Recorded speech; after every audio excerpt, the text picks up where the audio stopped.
Esther chapter 9. Now in the 12th month, that is the month Adar, on the 13th day of the same, when the king's commandment and his decree drew near to be put into execution, in the day that the enemies of the Jews hoped to have power over them, though it was turned to the contrary, that the Jews had rule over them, that hated them, the Jews gathered themselves together in their cities throughout all the provinces of the king Ahasuerus, to lay hand on such as sought their hurt, and no man could withstand them. For the fear of them fell upon all people, and all the rulers of the provinces, and the lieutenants and the deputies and officers of the king helped the Jews, because the fear of Mordecai fell upon them. For Mordecai was great in the king's house, and his fame went out throughout all the provinces. For this man Mordecai waxed greater and greater. Thus the Jews smote all their enemies with the stroke of the sword, and slaughter and destruction, and did that which they would unto those that hated them. And in Shushan the palace the Jews slew and destroyed 500 men, and Parshanadath, and Dalphan, and Aspatha, and Paratha, and Adulaliah, and Aradiatha, and Parmashta, and Arisai, and Aradai, and Vejuzetha, the 10 sons of Haman, the son of Hammedatha, the enemy of the Jews, slew they, but on the spoil laid they not their hand. On that day the number of those that were slain in Shushan the palace was brought before the king. And the king said unto Esther the queen, The Jews have slain and destroyed 500 men in Shushan the palace, and 10 sons of Haman. What have they done in the rest of the king's provinces? Now what is thy petition? And it shall be granted thee. Or what is thy request further? And it shall be done. Then said Esther, If it please the king, let it be granted to the Jews which are in Shushan to do tomorrow also according to this day's decree, and let Haman's 10 sons be hanged upon the gallows. And the king commanded it so to be done. And the decree was given at Shushan, and they hanged Haman's 10 sons. For the Jews that were in Shushan gathered themselves together on the 14th day, also in the month Adar, and slew 300 men at Shushan. But on the prey they laid not their hand. But the other Jews that were in the king's provinces gathered themselves together, and stood for their lives, and had rest from their enemies, and slew of their foes 75,000. But they laid not their hands on the prey.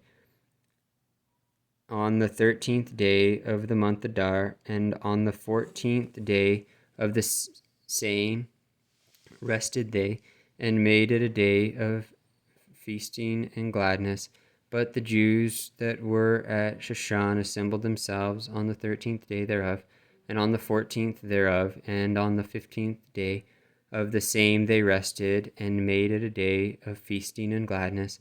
Therefore the Jews and the villages that dwelt in the unwalled towns made the 14th day of the month Adar a day of gladness and feasting, and a good day, and of sending petitions one to another.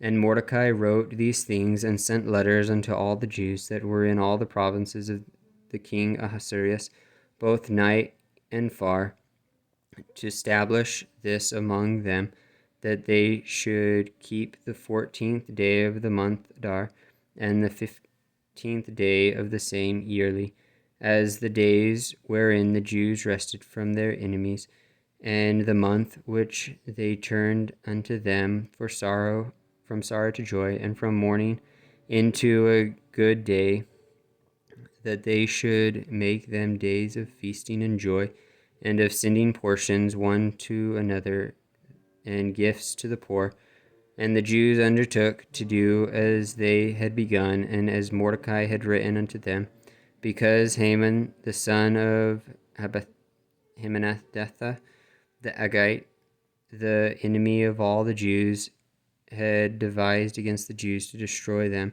and had cast that is, the lot, to consume them and to destroy them. But when Esther came before the king and commanded by letters that his wicked device, which he devised against the Jews, should return upon his own head, and that he and his sons should be hanged on the gallows, wherefore they called these days Purim, after the name Pur.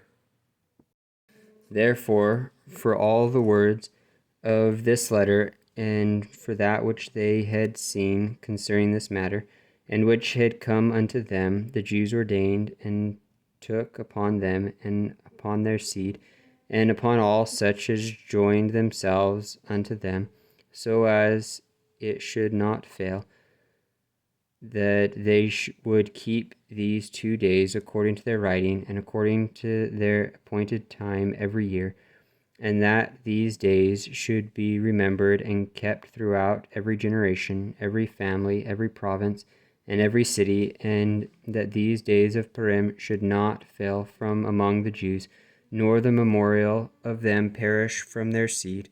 Then Esther the queen, the daughter of Abihail, and Mordecai the Jew, wrote with all authority to confirm this second letter of Purim. And he sent the letters unto all the Jews to the 127 provinces of the kingdom of Ahasuerus, with words of peace and truth, to confirm these days of Purim in their times appointed, according as Mordecai the Jew and Esther the queen had enjoined them, and as they had decreed for themselves and for their seed the matters of the fasting and their cry. And the decree of Esther confirmed these matters of Purim, and it was written in the book.